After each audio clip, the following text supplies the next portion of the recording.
بسم الله الرحمن الرحيم إنا أنزلناه في ليلة القدر وما أدراك ما ليلة القدر ليلة القدر خير من ألف شهر تنزل الملائكة والروح فيها بإذن ربهم من كل أمر سلام سلام هي حتى مطلع الفجر صلوات اللهم صل على محمد وآل محمد وجل فرجهم باردی کے بلند صلوات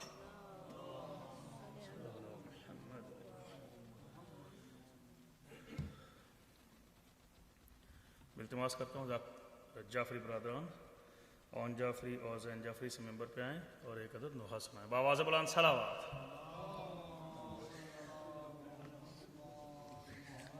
نعرہ تکبیر نعرہ تکبیر نعرہ رسالت نعرہ رسالت نعرہ حیدری نعرہ حیدری بلندتر صلوات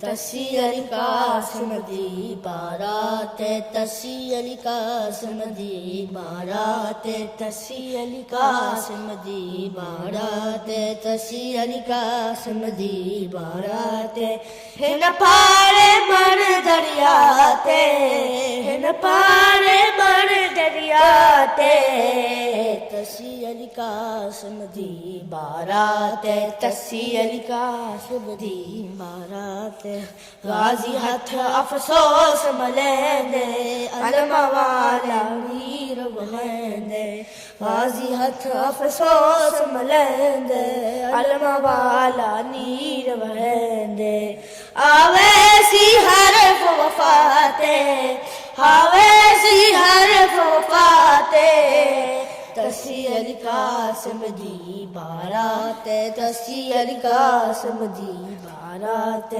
بین اپنے ویر کو آخر تسی اپنے ویر کو آخر بین اپنے ویر کو آخر تسی اپنے ویر کو آخر ارمان تیجی راتے ارمان تیجی راتے تسی علی قاسم دی بارات تسی علی قاسم دی بارات وین بندرے دیرو آکھے خالی مشک چچیلی آکھے وین بندرے دیرو آکھے خالی مشک چچیلی آکھے پہ پیندی کل کائناتے پہ پیندی کل کائناتے تسی علی قاسم دی بارات تسی علی قاسم دی بارات صلوات اللهم صل على محمد وآل محمد وجل فرجهم باردی کے بلند صلوات محمد وآل محمد اب التماس کرتا ہوں ذاکر البیت میسم علی مہدی سے ممبر پہ آئیں اور فضل و مصائب اہل بیت بیان کریں بآواز بلند صلوات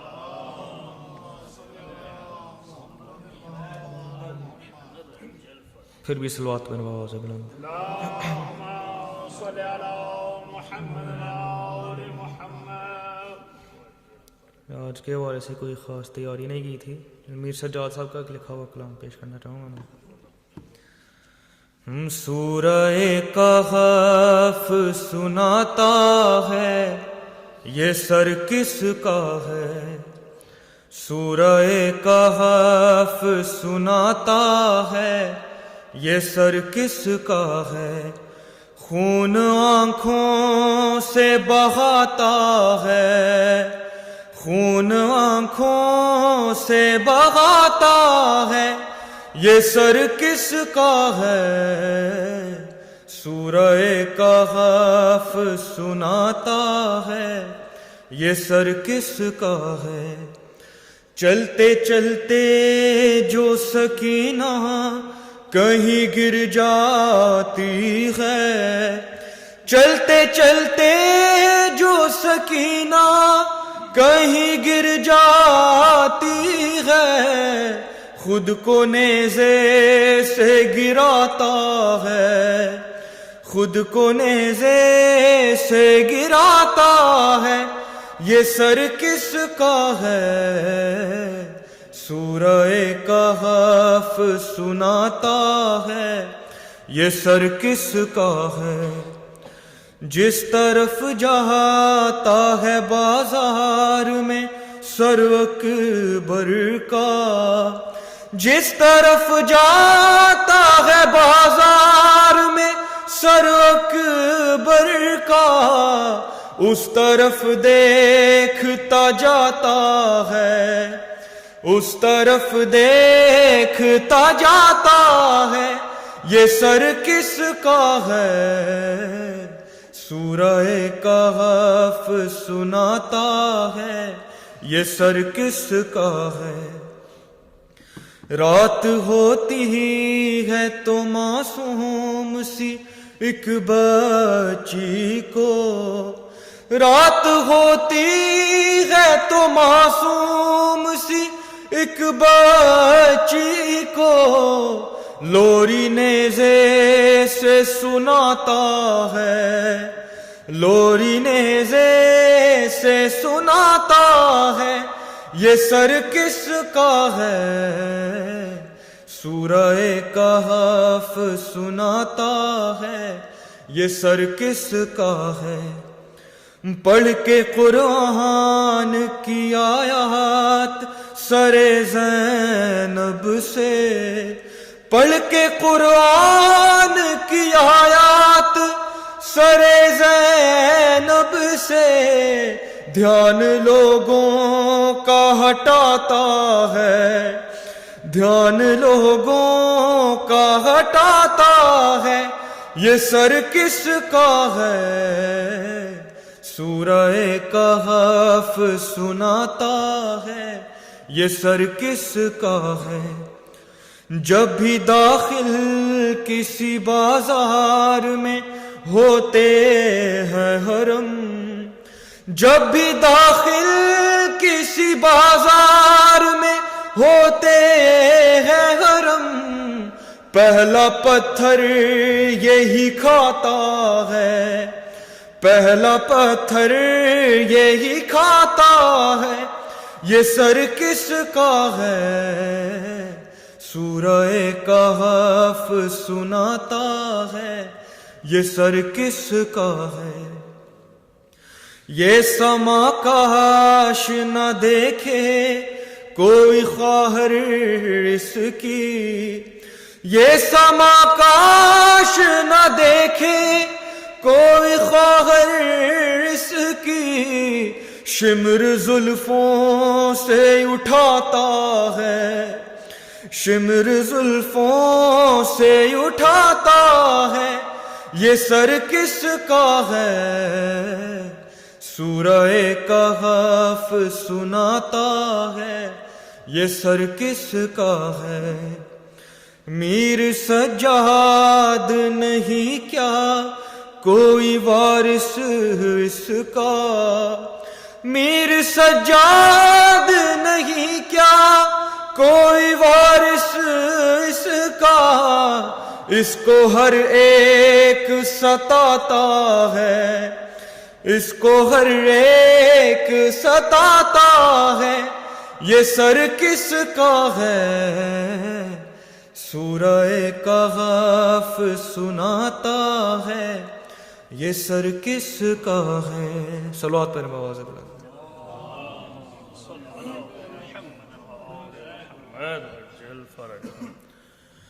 قابل التماس کرتا ہوں ذاکر العبید جناب ناصر عباس جعفری صاحب سے ممبر پر تشریف لائیں اور فضائل و مصائب اہل بیت بیان کریں بآواز بلند صلوات۔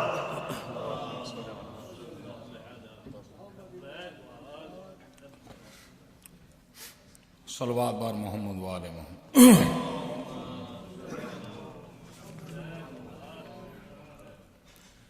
علی والا کسی در کا سوالی ہو نہیں سکتا، جسے بخشے علی دامن وہ کبھی خالی ہو نہیں سکتا۔ حدیث مصطفیٰ ہے بے جھجک کر دو بیاں عالم، علی کا جو بھی دشمن ہے حلالی ہو نہیں سکتا. صلوات.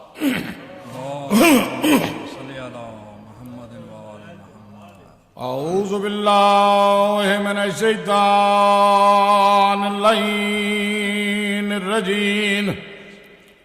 بسم اللہ الرحمن الرحیم. الحمد للہ رب العالمین. الصلاۃ والسلام علی سید الانبیاء والمرسلین. صلوات.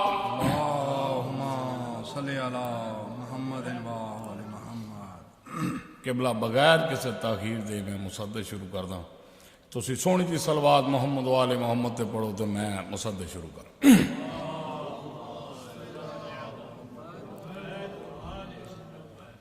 فرمان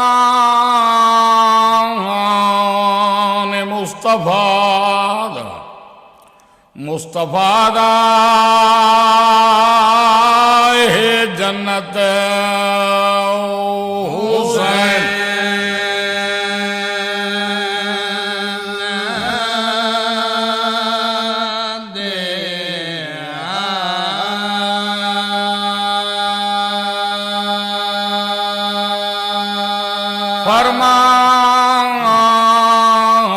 فرمان مصطفیٰ دا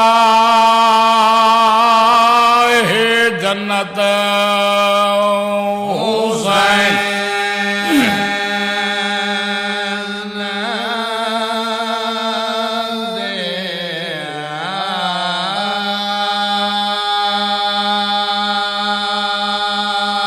فرمان مصطفیٰ دا ہے جنت حسین دی. جنت دا صرف مل ہے مومنا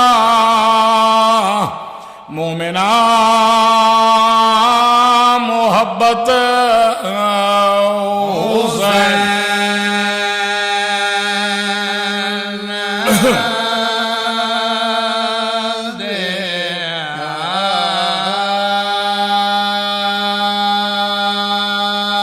جہاں تائیں خدا دا ملک ہے جہاں تائیں خدا دا راج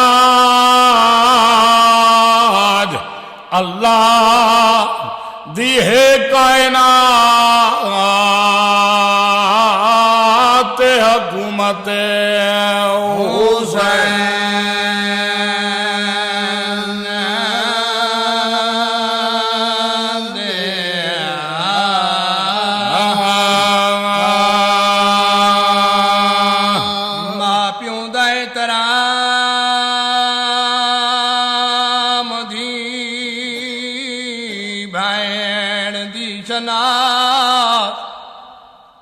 ہر غیرت مند من گیا ہے عنایت حسین.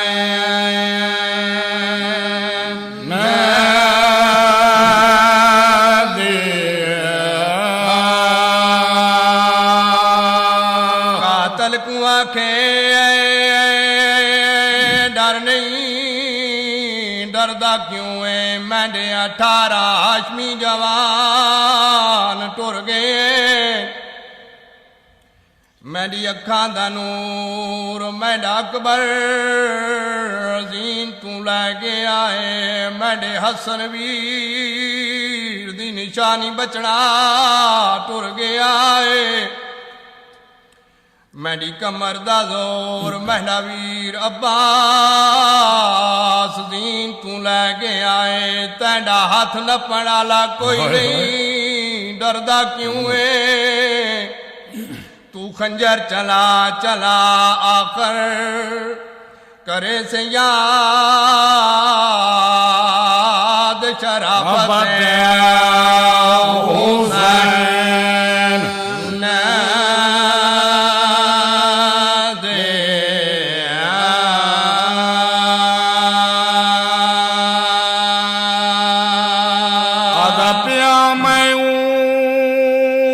سونے دا ذکر کرے نا او جائے خون دی مہندی او لائی جاندی لاش انوکھے او رنگ دے وچ اشارے تے تو آنے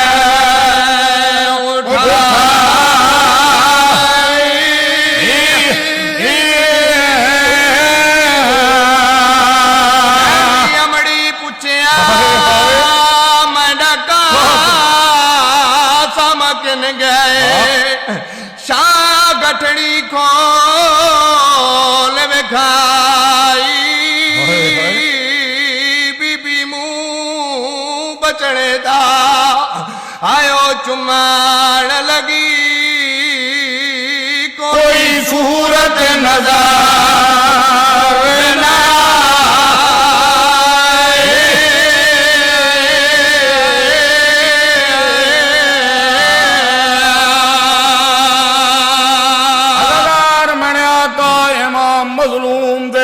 محرم عاشور دے دن جنگ شروع ہو چکی ہے بچے جوان بڑھے سب اپنی قربانیاں پیٹے دین شہزادہ قاسم یتیم حسن امام کئی واری میرے آقا امام مظلوم دے کول آئے چاچا میں کوئی اجازت دیو میں جنگ دے پاسے بہنا میں نے آقا روندے بھی ہیں تے بچڑے دا مدہ چم دین رو رو کے فرمائیں دین تے میں کیوے اجازت دیوا تو میں نے حسن ویر دی نشانی ہے تو ٹردا ہے میں کو حسن بھرا نظر آندا ہے میں تے کوئی اجازت نہیں دیندا شہزادہ والخیمے والا آندا ہے اس پیر جو مڑے میں نے آقا زادی لال دا مدہ چمے چہرہ متغیر ویکھے پوچھے لال کیوں پریشان ہے اجازت ملی ہے یا کوئی نہ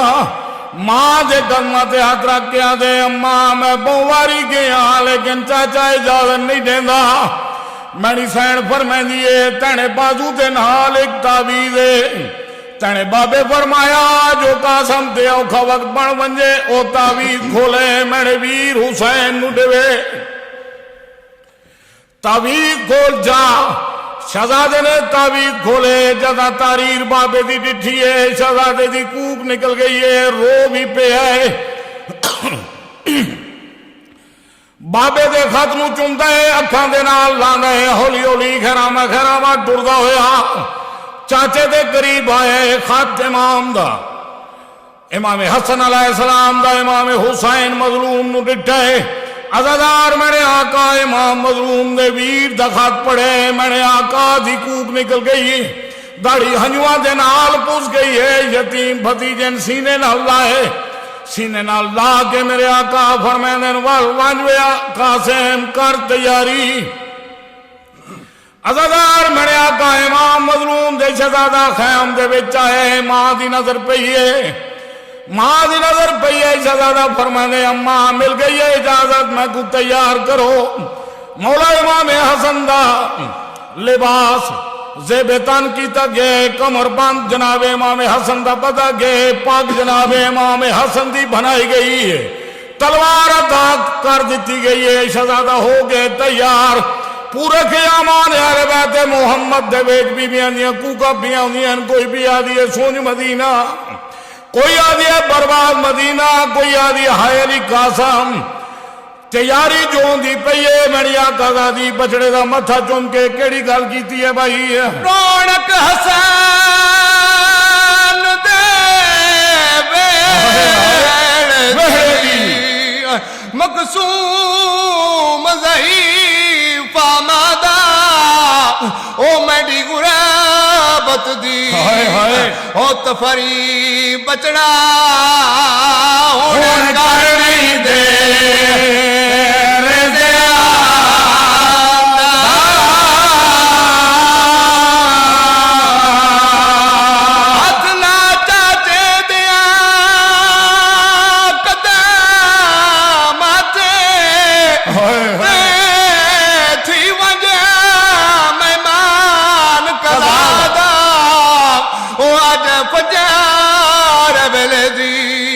ہائیو سنا دی پیا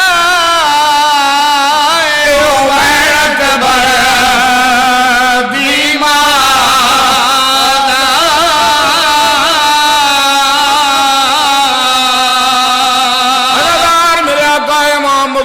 بغیر کسی تمہید دے آخری وین پہ پڑھدا ہاں میدان کربلا دے وچ آقا جناب قاسم نے بہت سونی جنگ کی تھی آخر کار سمر ملاؤنا دے چودارو گھیر کے مارو ہوئے حسن امام دلالے فوجا چودارو رلیان تلواری مرین دے پین نیزے مرین دے پین برچیاں مرین دے پین شہزادے دی لار دا وقت آگے منہ پھرے پاسے امام مظلوم دے کیڑی گل کیتی ہے جی یتیم نواز یتیم سمجھ کے ہن مدد یتیم کو آون او تے کو واسطہ اکبر ہائیو ازا گردہ مینی قاتل احنا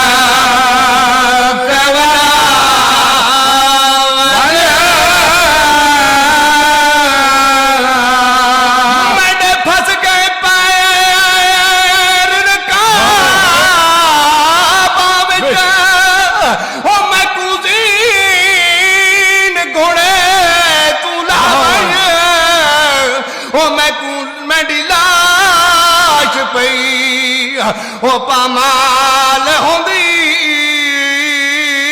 میں نے پیو دی پگ بچا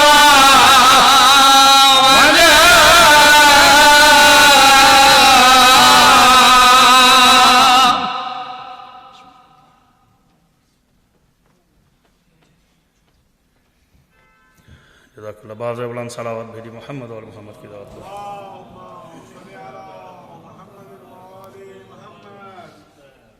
چاند ایک اعلانات آپ کی یاد دہانی کے لیے آج کی مجلس کے اختتام پہ شبیہ تابوت شہزادہ قاسم برآمد کیا جائے گا اور کل 7 محرم الحرام کی مجلس کے اختتام پہ شبیہ گہوارہ شہزادہ علی اصغر برآمد کیا جائے گا اور 8 محرم کی مجلس کے اختتام پہ شبیہ علم جناب حضرت عباس علمدار برآمد کیا جائے گا اور 9 محرم کی جو مجلس ہے انشاءاللہ اس کے اختتام پہ شبیہ دستار شہزادہ علی اکبر علیہ السلام برآمد کی جائے گی اور شب عاشور کی مجلس گزشتہ سالوں کی طرح اس سال بھی انشاءاللہ رات ٹھیک 1 بجے شروع ہوگی اس کے بعد یوم عاشور کے جو اعمال ہیں انشاءاللہ سنڈے کو 1 اکتوبر 11:45 پہ اعمال یوم عاشورہ یہاں پہ شروع ہوں گے اس کے فوراً بعد انشاءاللہ نماز ظہرین با جماعت ادا کی جائے گی اور نماز ظہرین کے فوراً بعد مجلس عاشورہ شروع ہوگی آپ لوگوں کے لیے ہر سال کی طرح سال بھی فاقہ شیکنے کا انتظام یہاں پہ ہے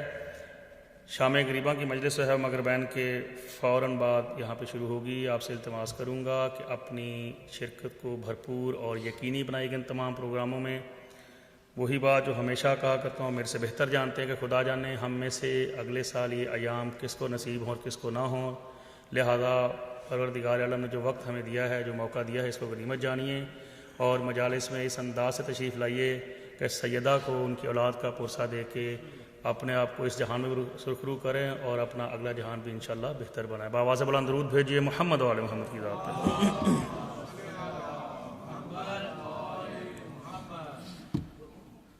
ایک ربائی شان حسین علیہ السلام کے اپنے انداز میں نیزے کی نوک دوش نبی زین ذوالجنا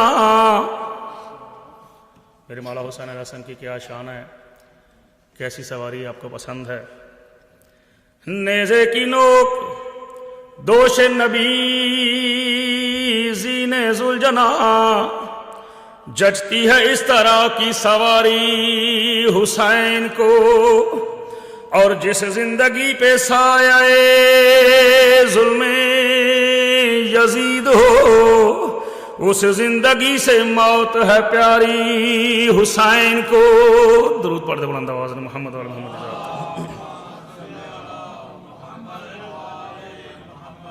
ایک اور بھائی شبیر تو نے درد کا ایمان سجا دیا اور صحرا کو مثل عرش معلا بنا دیا تجھ پہ نماز ختم ہے اے دین کے تاجدار، تیروں پہ تو نے اپنا مسلح بچھا دیا۔ درود بھیجے محمد وال محمد کی ذات پہ بلند آواز سے۔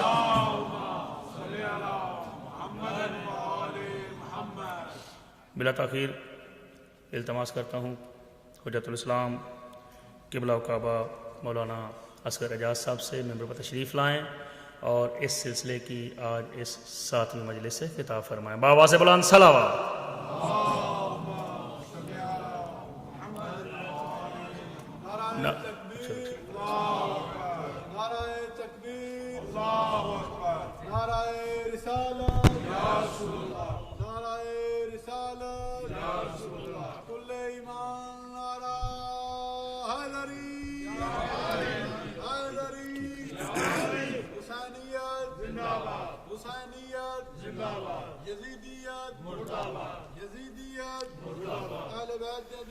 صبح شام لعنت اور محمد وآل محمد بلند تر صلوات۔ اللهم صل على محمد وآل محمد۔ رحم اللہ من قرأ الفاتحہ۔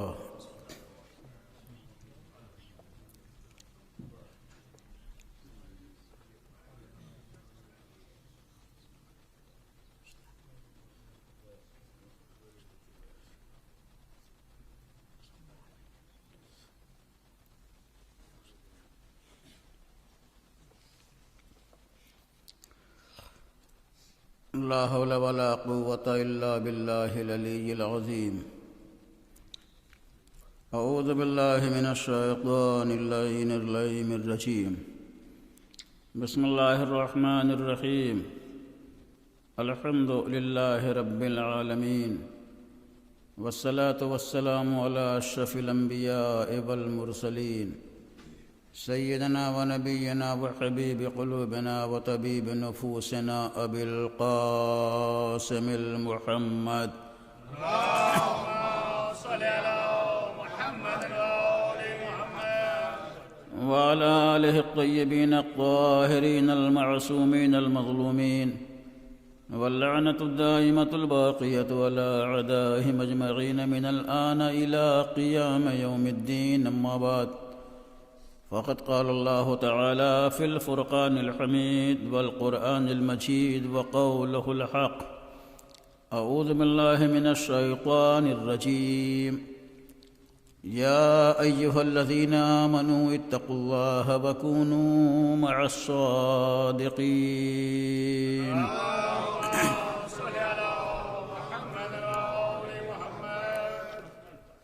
حضرات گرامی قدر،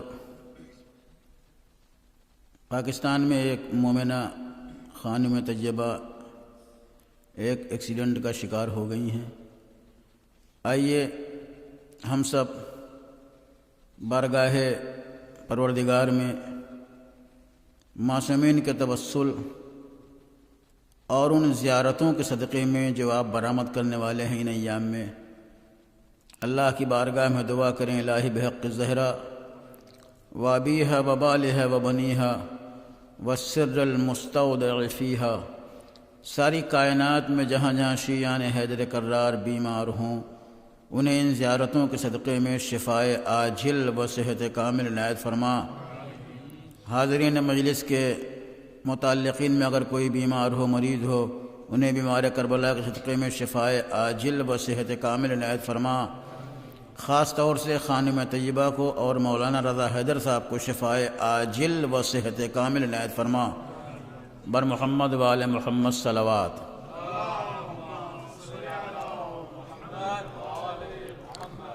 قرآن عظیم کی سورہ توبہ کی جس آیت کو عنوان بیان، سرنامہ سخن اور مطلع گفتگو قرار دیا تھا، اسی آیہ کریمہ کے ذیل میں اس عشر مجالس کا سلسلہ آج اپنے 7ویں مرحلے کے اوپر ہے۔ خالق کائنات سورہ توبہ کی اس آیت کے ذریعے انسان کو کردار ساز پیغام دے رہا ہے اور آواز دے رہا ہے، فقط تمہارا ایمان لانا کافی نہیں ہے، بلکہ ایمان لانے کے بعد بھی 2 مرحلہ ہے۔ پہلا مرحلہ اللہ کا تقوی اختیار کرنا، اور دوسرا مرحلہ صادقین کے راستے کے اوپر چلنا، صادقین کے کردار کو اپنے کردار میں ڈھالنے کی سعی کرنا۔ ایمان کے بعد یہ تمام چیزیں اتنی ہی ضروری ہیں تاکہ انسان کا ایمان اس کائنات میں اور نکھرتا جائے۔ عزیزو، ایمان کی حقیقت کیا ہے؟ تقوی کی اہمیت کیا ہے؟ صادقین کے کردار کی عظمت کیا ہے؟ میں نے آپ کے سامنے عرض کر دیا ایمان کسے کہتے ہیں اور ایمان کی واقعیت کیا ہے۔ آیت کا آخری فقرہ وَكُونُوا مَعَ الصَّادِقِينَ، میں نے صادقین کے کردار کے حوالے سے مباہلے کے میدان کا ایک منظر بھی پیش کیا اور آواز دی، دیکھو یہی وہ افراد ہیں جن کی پیروی اور جن کی اطاعت کا خالق کائنات ساری کائنات کو حکم دے رہا ہے۔ ان کے کردار کی آفاقیت کیا ہے؟ ان کے کردار کی عظمت کیا ہے؟ لیکن اسی آیت میں ایک درمیانی فقرہ ہے، یا ایھا الذین آمنوا اتقوا اللہ وکونوا مع الصادقین۔ ایمان کے حوالے سے میں نے گفتگو کی، صادقین کے حوالے سے گفتگو کی، لیکن تقوی الہی کی حقیقت کیا ہے؟ تقوی کا عنوان کیا ہے؟ تقوی کی ماہیت کیا ہے؟ آج اس حوالے سے گفتگو کروں گا، لیکن اس سے پہلے یہ عرض کر دینا ضروری ہے کہ ایمان ایک درخت کا نام ہے۔ ایمان ایک درخت کا نام ہے، اس کے پھل کا نام تقوی ہے۔ یہ ایمان دل کی زمین میں لگایا جاتا ہے۔ یہ ایمان کا درخت انسان اپنے دل کی زمین میں لگاتا ہے۔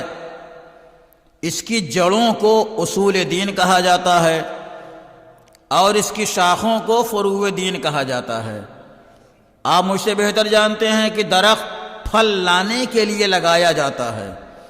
اگر درخت سے پھل لانے کی امید ختم ہو جائے تو اس درخت کا وجود انسان ختم کر دیتا ہے۔ چونکہ ایمانی درخت کے پھل کا نام تقوی ہے، لہذا ایمان لانے کے بعد اگر انسان کے وجود میں تقوی کا گزر نہ ہو تو زندگی کے ہر مرحلے کے اوپر خسارہ ہی خسارہ ہے، زندگی کے ہر مرحلے کے اوپر گھاٹا ہی گھاٹا ہے۔ لہذا فقط ایمان لانا کافی نہیں ہے، ایمان لانے کے بعد تقوی کی بھی عظمت کو پہچاننا ضروری ہے۔ میں نے عرض کیا ایمان ایک درخت ہے، یہ دل کی زمین میں لگایا جاتا ہے، اسے اصول دین کہا جاتا ہے، یعنی دین کی جڑیں۔ جڑیں عام طور سے کہاں ہوتی ہیں؟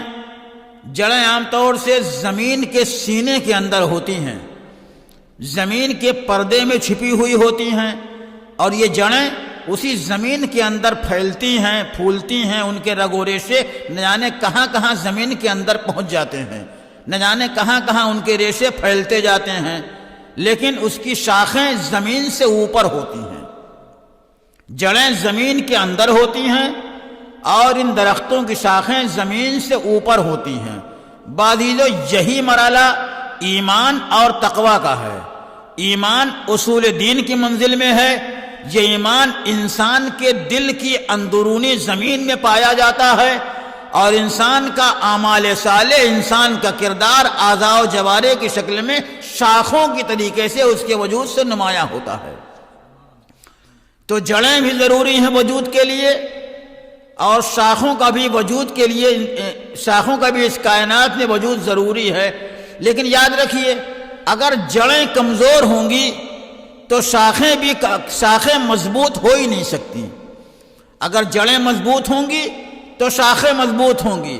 فرض کیجئے اگر شاخیں کمزور دکھائی دے رہی ہوں تو اس کا مطلب یہ ہے کہ ایمان کی زمین میں جو درخت لگایا گیا ہے اس کی جڑیں کمزور ہیں، لہذا اگر شاخوں کو توانائی عطا کرنا ہے، شاخوں کو مضبوطی عطا کرنا ہے تو شاخوں کو دریا میں ڈبونے سے کام نہیں چلے گا.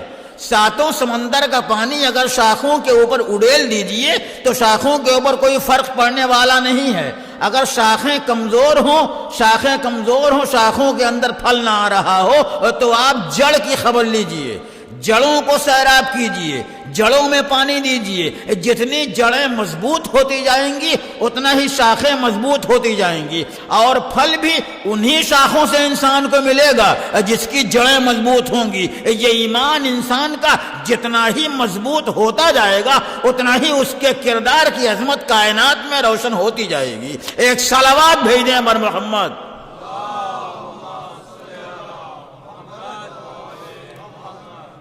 اگر حقیقت کے اعتبار سے دیکھا جائے تو یہ ہماری مجالسیں، یہ ہمارا تذکرہ، یہ ہمارا ذکر حسین انہی جڑوں کی سیرابی کا کام دیتا ہے. انہی جڑوں میں پانی دینے کا جو سب سے مستحکم وسیلہ ہے اس وسیلے کو ذکر حسین اور مجلس حسین کہا جاتا ہے. لیکن یاد رکھیں اگر مجلسیں بھی ہو رہی ہوں، ذکر حسین بھی ہو رہا ہو، اس کے باوجود ہمارے اعمال صالحہ کمزور ہیں تو اس کا مطلب دل کی اندرونی زمین میں ایمان ابھی اتنا مستحکم نہیں ہوا ہے جتنا مستحکم ہونا چاہیے. لہذا ایمان کے اندر توانائی بے انتہا ضروری ہے، ایمان کے اندر مضبوطی بے انتہا ضروری ہے. حضرت امام محمد باقر علیہ السلام کا زمانہ ہے. جابر بن عبداللہ انصاری جنہوں نے 6 معصومین کا زمانہ دیکھا، یہ بھی انسان کے لیے بہت بڑا شرف ہے کہ اس نے 6 معصومین کے دور حیات کو دیکھا ہے اور ان سے فیض اٹھایا ہے، ان سے کسب فیض کیا ہے.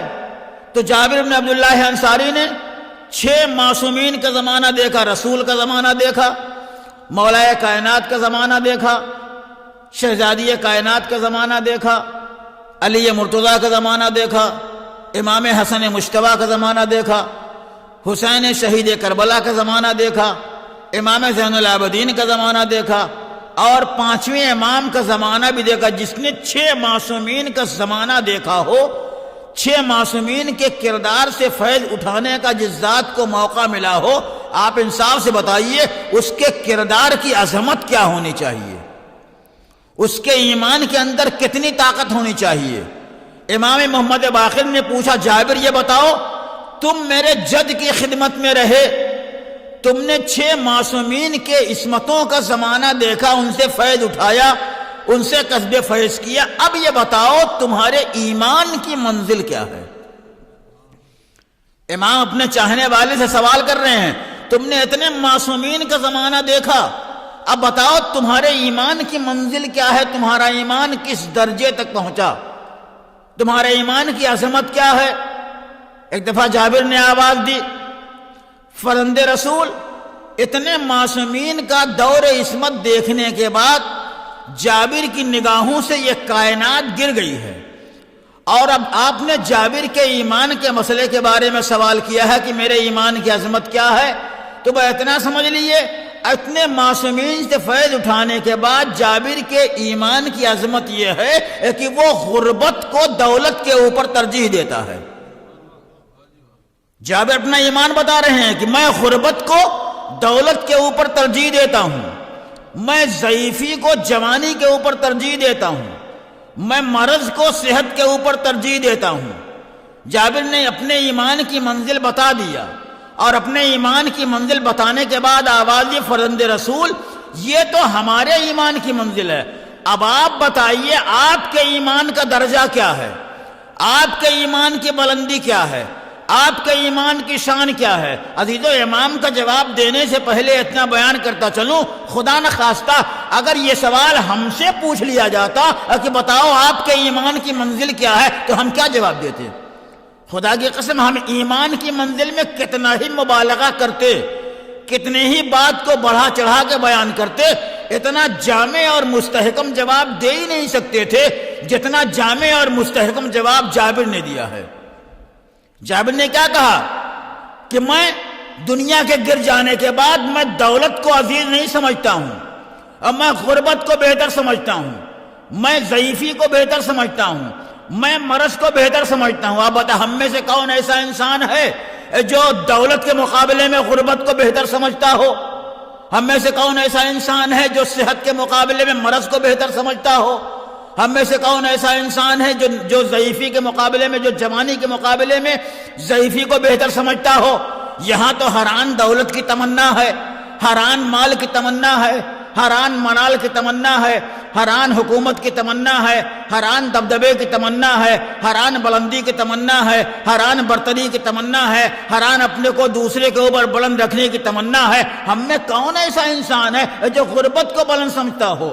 ہم میں سے کون ایسا انسان ہے جو ضعیفی کو بہتر سمجھتا ہو؟ ہم میں سے کون ایسا انسان ہے جو مرض کو بہتر سمجھتا ہو؟ اس کا مطلب یہ ہے کہ جابر کی نگاہوں میں ایمان کے درجات جو تھے، ان تمام درجات کو طے کرنے کے بعد جابر نے آواز دی کہ میری نگاہوں کے اندر غربت بہتر ہے، میری نظر کے اندر جوانی نہیں ضعیفی بہتر ہے، میری نظر میں مرض بہتر ہے۔ خدا کی قسم جابر نے جتنا سوچ کے بتایا ہم اتنا سوچ بھی نہیں سکتے تھے، لیکن جابر کو اتنا بہرحال معلوم ہے کہ یہ بندوں کے ایمان کی منزل ہے، امام کے ایمان کا مرتبہ اس سے کہیں زیادہ بلند ہے۔ جابر نے پوچھا فرزند رسول یہ بتائیے آپ کے ایمان کی بلندی کیا ہے، آپ کے ایمان کا درجہ کیا ہے، آپ کے ایمان کی عظمت کیا ہے؟ ایک دفعہ امام نے آواز دی جابر تم نے ہمارے ایمان کے بارے میں سوال کیا ہے؟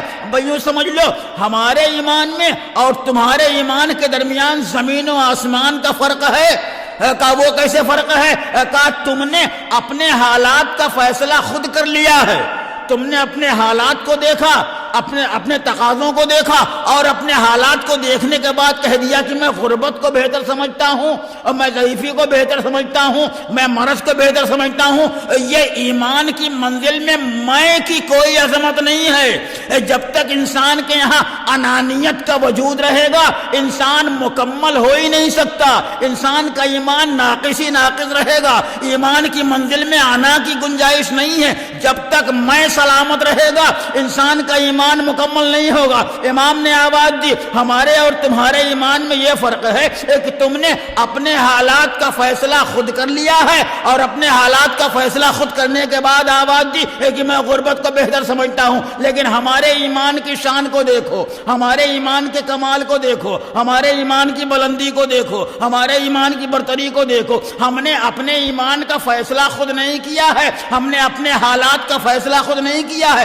وہ بندے ہوتے ہیں جو اپنے حالات کا فیصلہ خود کر دیتے ہیں، ہم اپنے حالات کا فیصلہ خود نہیں کرتے، ہم اپنے حالات کا فیصلہ اللہ کے اوپر ٹال دیتے ہیں۔ وہ جو ہمارے لیے بہتر سمجھتا ہے وہی ہمارے لیے بہتر ہے۔ اگر وہ ہمیں غریب رکھتا ہے تو یہی بہتر ہے، اگر وہ ہمیں دولت دیتا ہے تو یہی بہتر ہے، اگر وہ ہمیں مریض رکھتا ہے تو یہی بہتر ہے۔ تم اپنے حالات کا فیصلہ خود کر لیتے ہو، ہم ہر قدم اللہ کی مرضی کے آئینے میں بڑھاتے رہتے ہیں۔ ایک صلوات بھیجنے ہیں بر محمد۔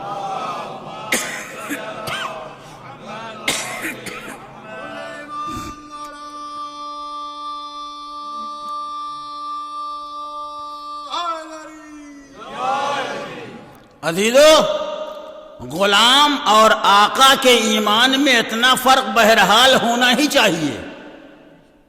اگر اتنا فرق نہ ہوگا تو ایمان کی عظمت روشن نہیں ہو سکتی۔ وہ غلام ہوتا ہے جو اپنے حالات کا فیصلہ خود کرتا ہے، امام اپنے حالات کا فیصلہ اللہ کی مرضی کے تقاضوں کی بنیاد کے اوپر کرتا ہے۔ وہ بندے کا ایمان ہوتا ہے جو اس منزل سے آگے بڑھ نہیں سکتا۔ یہ امام کے ایمان کا درجہ ہے جو اس منزل سے گھٹ نہیں سکتا۔ انسان لاکھ نیک کردار ہو جائے اس کا ارادہ اپنا ارادہ ہوتا ہے، اس کی ذات اپنی ذات ہوتی ہے، لہذا جب تک انسان کا ارادہ اپنا ارادہ ہوتا ہے، جب تک انسان کی ذات اپنی ذات ہوتی ہے ایمان مکمل نہیں ہوتا۔ لیکن جہاں ارادہ بھی اپنا نہ ہو اور جہاں ذات بھی اپنا نہ ہو اور وہاں ایمان کامل نہیں، ایمان کل ایمان کی منزل میں آتا ہے۔ اسی لیے قرآن آواز دیتا ہے وَمَا تَشَاءُونَ إِلَّا أَن يَشَاءَ اللَّهُ، یہ وہی چاہتے ہیں جو اللہ چاہتا ہے۔ ان کا سونا بھی حکم خدا سے ہے، ان کا جاگنا بھی حکم خدا سے ہے، ان کی حیات بھی حکم خدا سے ہے، ان کی موت بھی حکم خدا سے ہے۔ ایک صلوات بھیجنے بر محمد۔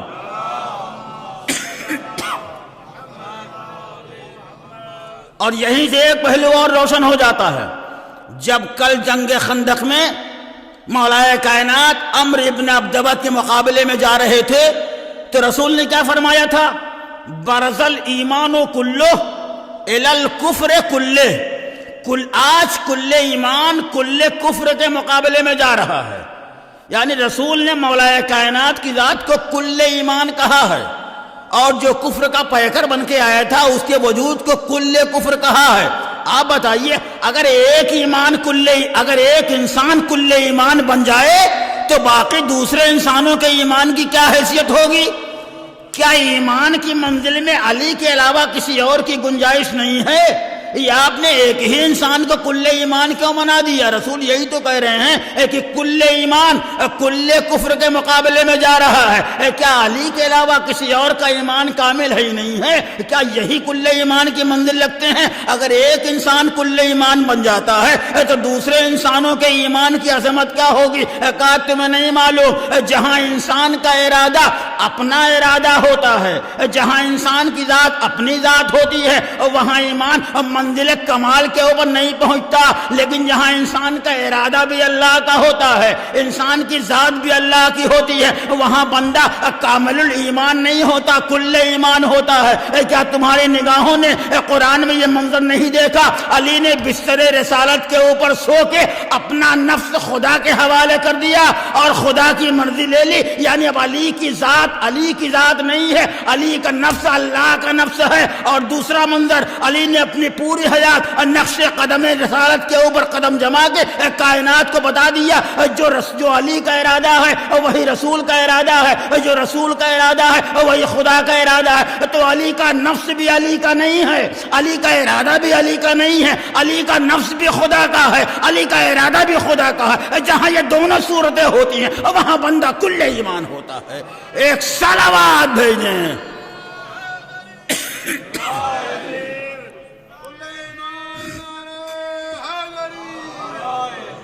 ایک اس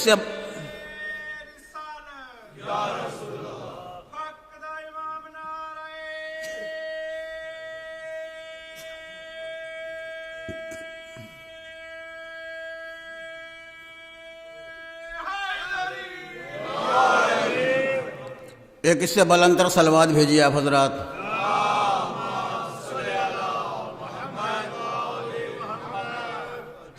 اور جب یہاں تک آ گیا ہوں تو یہ بھی کہتا چلوں، برز الایمان کلو الی الکفر کلے. کل ایمان کل کفر کے مقابلے میں جا رہا ہے. فقط نہیں، دونوں میں آمنا سامنا بھی ہوا اور بڑا عظیم آمنا سامنا ہوا.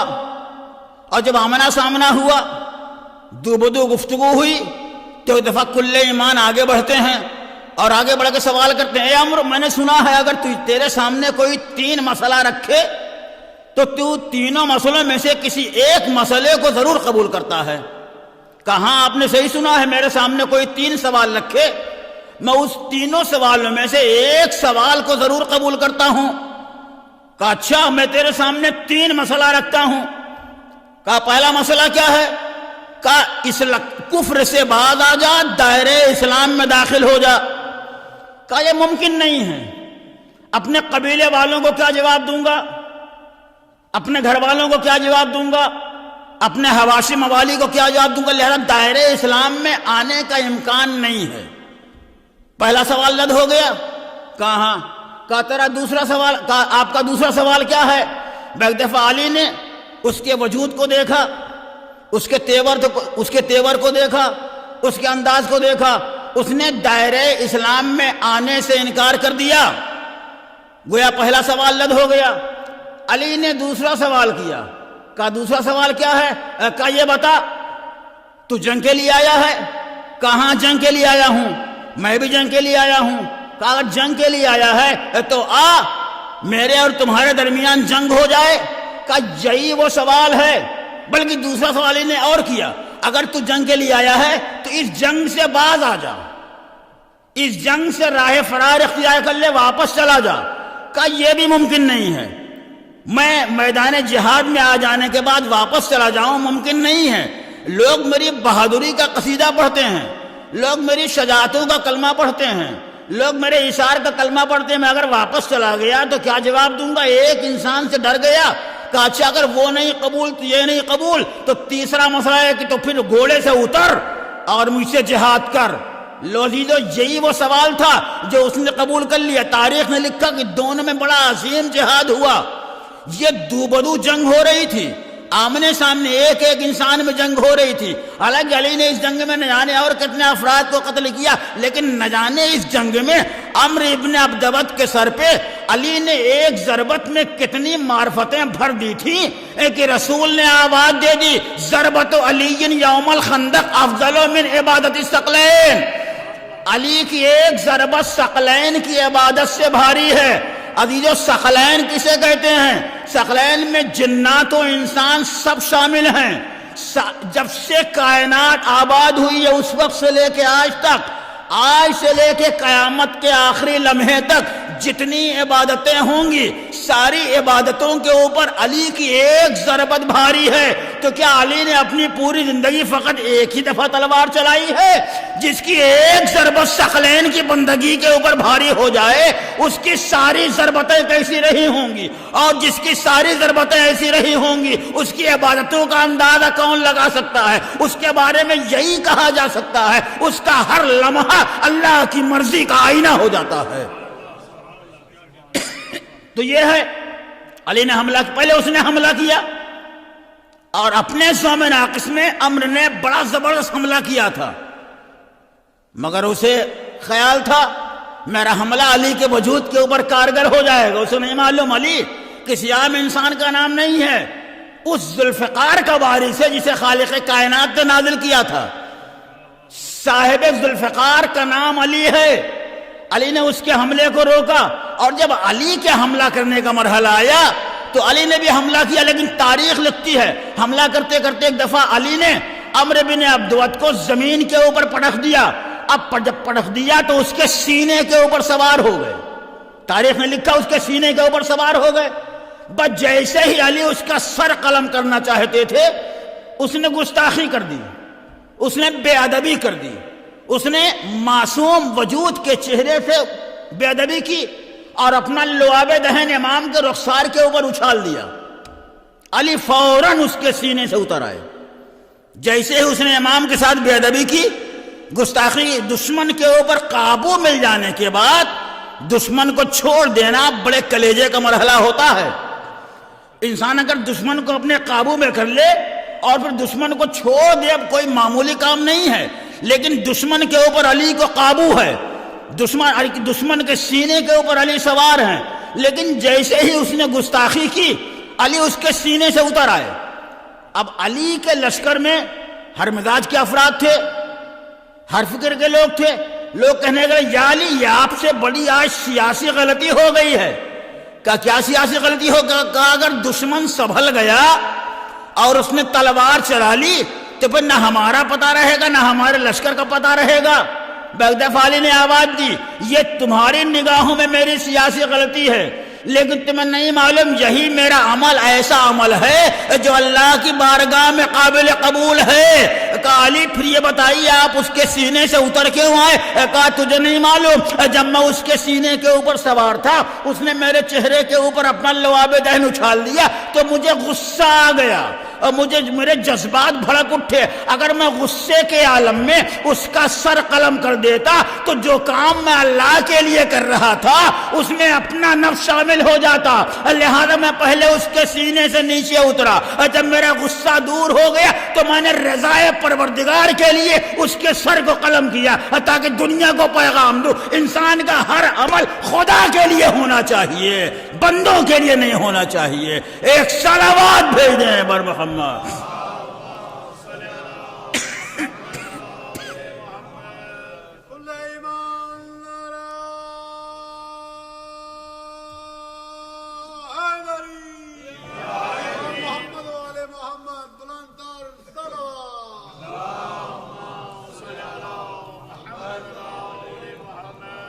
حضرات گرامی قدر یہ ہے ایمان کی منزل، اور آیت کا پہلا فقرہ ہے یا ایھا الذین آمنوا، اے صاحبان ایمان۔ بڑی مسلسل گفتگو ایمان کے بارے میں ہوئی، لیکن آیت کا مفہوم تسنا رہ جائے گا اگر آیت کے درمیانی فقرے کے اوپر بحث نہ کی جائے. آیت کا درمیانی فقرہ کیا ہے؟ اتقوا اللہ یا ایھا الذین آمنوا، اے صاحبان ایمان، اتقوا اللہ، اللہ سے ڈرو، اللہ کا تقوی اختیار کرو. کیا مطلب؟ اللہ سے جو ہمیں ڈرنے کا حکم دیا جا رہا ہے، اس ڈرنے کا مطلب کیا ہے؟ ڈرنے کی کیفیت کیا ہونی چاہیے؟ قرآن میں یہ لفظ مختلف طریقوں سے استعمال ہوا ہے. کہیں آیا ہے اتقوا اللہ سے ڈرو، کہیں آیا ہے ھدی للمتقین. یہ قرآن ہدایت ہے پرہیزگاروں کے لیے. اگر آپ اس لفظ کے معنی قرآن کریم کے ترجمے میں دیکھتے جائیں گے تو ہر جگہ الفاظ بدلے ہوئے نظر آئیں گے. کہیں تقوی کا ترجمہ ڈرنے سے کیا گیا، کہیں تقوی کا ترجمہ پرہیزگاری سے کیا. متقین تقوی سے بنایا گیا ہے. ذالک الکتاب لا ریب فیہ ھدی للمتقین. یہ ہدایت ہے کس کے لیے؟ پرہیزگاروں کے لیے. اب وہ پرہیزگار کون ہے؟ قرآن ان کی 5 صفتیں بیان کر رہا ہے. مجھے ان صفتوں سے بحث نہیں ہے، اور بحث صرف اس نے ہے کہ اللہ نے اپنے قرآن میں اگر تقوی کی لفظ کا ذکر کیا ہے تو انسان کہیں اس کا ترجمہ ڈرنے سے کر رہا ہے، کہیں اس کا ترجمہ پرہیزگاری کر رہا ہے. لیکن ایک آیت اور آتی ہے قرآن میں، ان اکرمکم عند اللہ اتقاکم. تمہارے نزدیک، اللہ کے نزدیک سب سے زیادہ باعظمت وہ ہے جو سب سے زیادہ اپنے فرض کو پہچاننے والا ہے. 3 مقامات کے اوپر یہ لفظیں استعمال ہوئی. تینوں مقام کا ترجمہ الگ ہے. کہیں اس کا لفظ ڈرنے سے کیا گیا، کہیں اس کا ترجمہ پرہیزگاری سے کیا گیا، کہیں اس کا ترجمہ احساس فرض ادا کرنے والا کیا گیا. اے مسلمانوں، ایک لفظ کا ترجمہ کرنا دشوار معلوم ہو رہا ہے اور اس پر یہ دعویٰ ہے ہماری ہدایت کے لیے قرآن کافی ہے. جو ایک لفظ کا ترجمہ حل نہ کر سکتا ہو اسے قرآن پورے کا پورا کیسے صراط مستقیم تک لے جا سکتا ہے؟ اگر قرآن کے ہدایتوں کو پر عمل کرنا ہے تو قرآن تنہا رہنما نہیں ہے جب تک قرآن کے ساتھ وارث قرآن نہ ہوگا. اور وارث قرآن ہوتا ہے جو قرآن کے ہر آیت کے اوپر عمل کر کے بتاتا ہے دیکھو اس آیت کا مقصد یہ ہے، اس آیت کا مزاج یہ ہے. تو عزیزو، جب اس کے مختلف ترجمے ہوئے، کہیں ڈرنا، کہیں پرہیزگاری، کہیں احساس فرض ادا کرنے والا، تو اس کا صحیح ترجمہ کیا ہے؟ میں نے جب عرب کے محاورات کے اوپر نظر کی تو اس میں ایک لفظ ملا، وقایا. وقایا مانے سپر. انسان میدان جنگ میں جاتا ہے، دشمنوں کے حملے سے بچنے کے لیے ایک ڈھال لیتا ہے. اسی ڈھال کو سپر کہا جاتا ہے. عربی زبان میں اسی کو وقایتن کہا جاتا ہے. وقایتن مانے جو بچاؤ کا ذریعہ ہو، جو بچنے کا ذریعہ ہو. اب آئیے قرآن کا ترجمہ کیجئے، اتقوا اللہ، اللہ سے ڈرو. ابھی نہیں، اور آگے بڑھیے. وقایا جو بچاؤ کا ذریعہ ہو. اب متقین کے معنی کیا ہوں گے؟ جو فکر نجات رکھتے ہیں، جو آخرت میں اپنے بچاؤ کی فکر کا پروانہ اسی کائنات سے لے کے جانے والے ہیں. آخرت کے برے نتائج سے بچاؤ کی فکر کا نام تقوی ہے. کوئی انسان سزا کے خوف سے متاثر ہوگا، اس کے لیے سزا سے بچاؤ کی فکر کا نام تقوی ہے. اور کسی کے یہاں گناہوں کا گزر نہیں ہے، وہ ہر لمحہ اللہ کی رضایت کو تلاش کرتا ہے کہ اللہ کہیں اس سے ناراض نہ ہونے پائے، تو اس کے لیے غضب الہی سے بچاؤ کی فکر کا نام تقوی ہے. اب آیت کا ترجمہ کرتا ہوں، یا ایھا الذین آمنوا، اے صاحبان ایمان، اتقوا اللہ، غضب الہی سے بچاؤ کی فکر رکھو، وکونوا مع الصادقین، اور سچوں کے ساتھ ہو جاؤ. یہ تقوی کی لفظ اللہ کے لیے استعمال ہوتی ہے. کسی کو ڈرانا ہوا، ہم نے اس سے کہہ دیا اس کے دل میں خدا کا کوئی خوف نہیں ہے. کسی کو نصیحت کرنی ہوئی، ہم نے کہہ دیا اس کے دل میں خدا کا کوئی ڈر نہیں ہے. ہماری اردو زبان میں یہ ڈرنا کسے کہا جاتا ہے اور کتنے معنوں میں ڈرنا کا لفظ کا استعمال ہوتا؟ 3 معنی پیش کرتا ہوں. یوں تو بہت سے معنی ہیں، لیکن اپنے مقصد کو ثابت کرنے کے لیے ڈرنے کا 3 استعمال پیش کرتا ہوں. انسان ہمیں جو اللہ سے ڈرنے کا حکم دیا جاتا ہے، یہ اللہ سے ڈرنے کا معنی کیا ہے؟ کیا اللہ نعوذ باللہ ہمیں پھاڑ کھانے والا ہے کہ ہم اس سے ڈرے؟ کیا اللہ ہمیں اذیت دینے والا ہے ہم اس سے ڈرے؟ یہ ڈرنے کا معنی کیا ہے؟ 3 معنی پیش کرتا ہوں. اردو زبان میں ڈرنے کے لیے 3 معنی کا استعمال ہوا ہے. سب سے پہلا معنی انسان اس سے ڈرتا ہے جس کی فطرت میں دوسروں کو تکلیف دینے کا جذبہ پایا جاتا ہو. ڈرنے کا پہلا معنی جو ہمیشہ دوسروں کو اذیت ہی دیتا ہو، جو ہمیشہ دوسروں کو تکلیف دیتا ہو، اس سے ڈرا جاتا ہے. پہلا معنی ہوا. دوسرا معنی جس انسان سے کبھی کوئی سابقہ نہ پڑا ہو اس سے ڈرا جاتا ہے. مثلا شہر میں نیا نیا حاکم آیا ہے، مزاج نہیں معلوم کس بات کے اوپر ناراض ہو جائے، کس بات کے اوپر خفا ہو جائے، طبیعت کا پیمانہ نہیں معلوم ہے، لہذا اس سے ڈرا جاتا ہے. تو پہلا معنی جو ہمیشہ دوسروں کو تکلیف دیتا ہو اس سے ڈرا جاتا ہے. دوسرا معنی جس سے کبھی کوئی سابقہ نہ پڑا ہو اس سے ڈرا جاتا ہے. تیسرا معنی جو ڈراؤنی چیز ہو، جو کریہ المنظر شے ہو، جو خوفناک چیز ہو، اس سے ڈرا جاتا ہے. تو میں نے ڈرنے کے 3 معنی بیان کیے. جو دوسروں کو اذیت دیتا ہو اس سے ڈرا جاتا ہے، جس سے کبھی پالا نہ پڑا ہو اس سے ڈرا جاتا ہے، جو ڈراؤنی چیز ہے اس سے ڈرا جاتا ہے. یہ جو ہمیں اللہ سے ڈرنے کا حکم دیا جا رہا ہے، یہ پہلے معنی کے اعتبار سے ڈرنے کا حکم دیا جا رہا ہے، یا دوسرے معنی کے اعتبار سے ڈرنے کا حکم دیا جا رہا ہے، یا تیسرے معنی کے اعتبار سے ڈرنے کا حکم دیا جا رہا ہے. ہم نے جب ان تینوں معنی کی گہرائی کے اوپر غور کیا تو نہ تو پہلا معنی اس لائق ہے کہ اس معنی کے لحاظ سے اللہ سے ڈرا جائے، نہ دوسرا معنی اس لائق ہے کہ اس معنی کے لحاظ سے اللہ سے ڈرا جائے، نہ تیسرا معنی ایسا ہے کہ اس معنی کے لحاظ سے اللہ سے ڈرا جائے.